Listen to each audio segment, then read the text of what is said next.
यदि आपके पास भी पूर्वज की जमीन है तो अब आपको भी ये फैसला जान लेना चाहिए और आपको भी अब सतर्क रहने की जरूरत है। अगर आपके पास कहीं पर भी जमीन का कोई भी कागजात है तो उसको भी निकाल करके जरूर देख लीजिए कि आखिर ये जमीन जायदाद प्राप्त कैसे हुआ। नहीं तो ये जमीन आपके साथ भी ऐसा हो सकता है कि इस जमीन से आप हाथ धो बैठेंगे।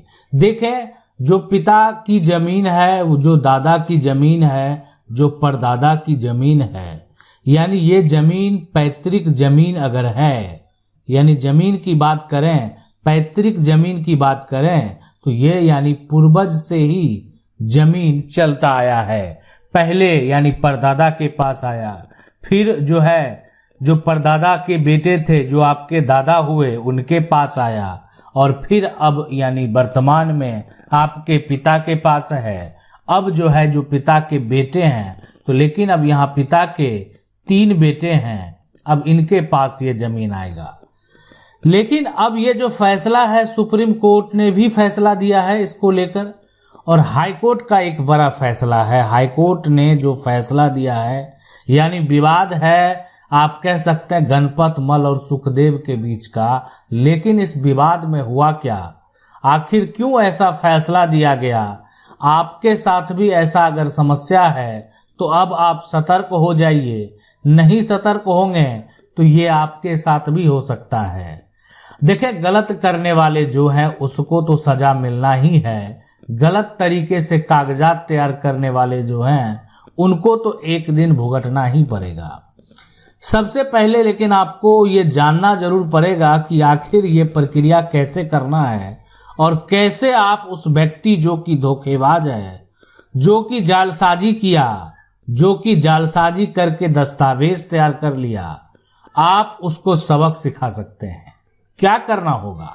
देखें, सबसे पहले जो पूर्वज की जमीन है उसके कागजात को आप भी निकलवा लें। यानी अगर आपके पास जमीन का कागजात नहीं है तो उसको आपको निकलवा लेना है। यानी जमीन का आप खतियान चाहें तो निकलवा सकते हैं, जिसमें खाता खतौनी का जो है पूरा जानकारी मौजूद रहता है। जमीन का आप चाहें तो नक्शा भी निकलवा सकते हैं, यानी लैंड मैप से ये पूरा जमीन का पोजीशन का पता किया जा सकता है कि जमीन कहाँ तक है, कितना है, किस साइड कितना है। अब ये सभी जमीन को गणपतमल और सुखदेव के बीच में विवाद का मुख्य कारण यही हुआ और हाईकोर्ट ने एक ऐतिहासिक फैसला दे डाला।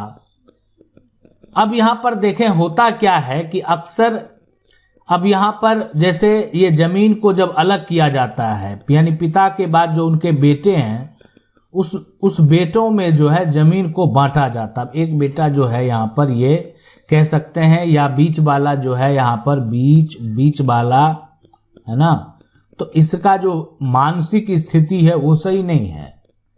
अब मानसिक स्थिति सही नहीं है तो ये जो भाई है और ये जो भाई है, अब ये किसी एक भाई के पास रह रहा है, खा रहा है, उसका इलाज भी हो रहा है। अब यहाँ पर क्या होगा कि एक ऐसा समय आया कि जमीन तो अलग अलग किया लेकिन जमीन को 3 भागों में बांटा गया।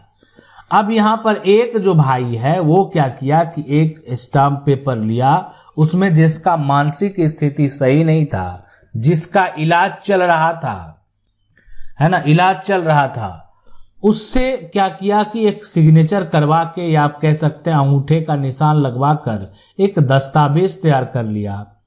और ये जो डॉक्यूमेंट है ये आपका अनरजिस्टर्ड डॉक्यूमेंट है, यानी इस डॉक्यूमेंट का अनरजिस्टर्ड डीड है ये, इसका कोई भी कानूनी मान्यता जो है यहाँ पर नहीं है। यानी इस डॉक्यूमेंट को लेकर कोर्ट में दावा नहीं किया जा सकता।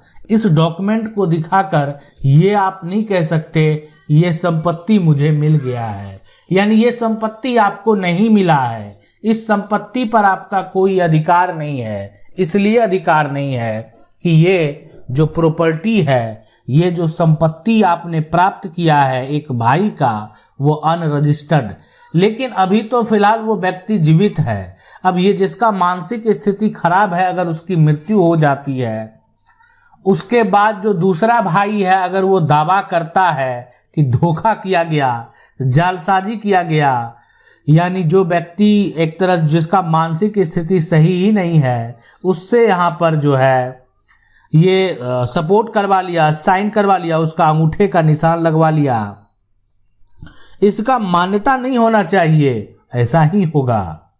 यानी अगर ये मामला कोर्ट में गया तो वो व्यक्ति कभी भी संपत्ति को प्राप्त नहीं कर पाएगा।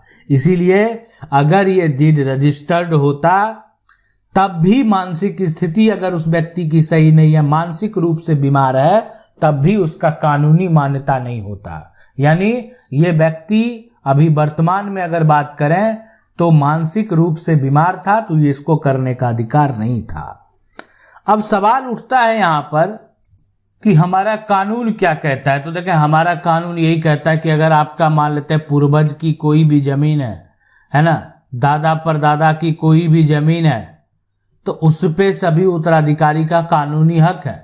लेकिन अगर कोई व्यक्ति जो है वो पागल है, कोई व्यक्ति मानसिक रूप से बीमार है, कोई भी व्यक्ति जो है, कहने का मतलब आप समझ सकते हैं कि वो उस स्थिति में है, कोई व्यक्ति जो है अगर उन्होंने जो है अपराध किया है, तो उसको यहाँ पर क्या होता है कि जो अगर कोई व्यक्ति जिन्होंने अपराध किया है तो उसको संपत्ति से बेदखल किया जा सकता है।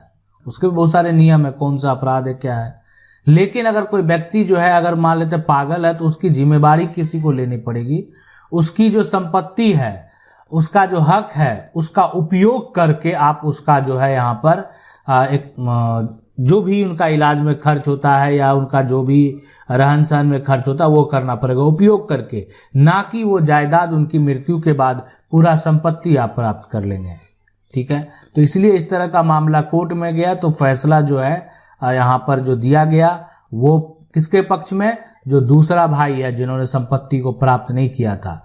यानी यहाँ पर डॉक्यूमेंट ही अनरजिस्टर्ड था और अनरजिस्टर्ड डॉक्यूमेंट का किसी प्रकार का कोई भी मान्यता नहीं होता है। सुप्रीम कोर्ट ने भी देखें इस तरह का कोई भी आप अनरजिस्टर्ड तरीके से, पहले ही फैसले में कह दिया गया है कि अनरजिस्टर्ड तरीके से आप जमीन का कुछ भी करा लें, प्रॉपर्टी का कुछ भी करा लें, उसका मान्यता कोर्ट में नहीं होगा। यानी कोई व्यक्ति अगर जमीन का सिर्फ दाखिल खारिज करा ले, जो कि सरकार का जो राजस्व रिकॉर्ड है वहां पर नाम दर्ज हो गया, फिर भी उसका मान्यता नहीं है। इसीलिए कि आपके पास जो है संपत्ति का टाइटल का मान्यता तभी होगा जब आपके पास कोई सेल डीड हो, जब आपके पास जो खाता खतौनी है वो आपके पूर्वज के नाम दर्ज है, आपके पास कोई गिफ्ट डीड हो, आपके पास कोई विल हो, तभी जो है आप एक मालिकाना हक का दावा कर पाएंगे।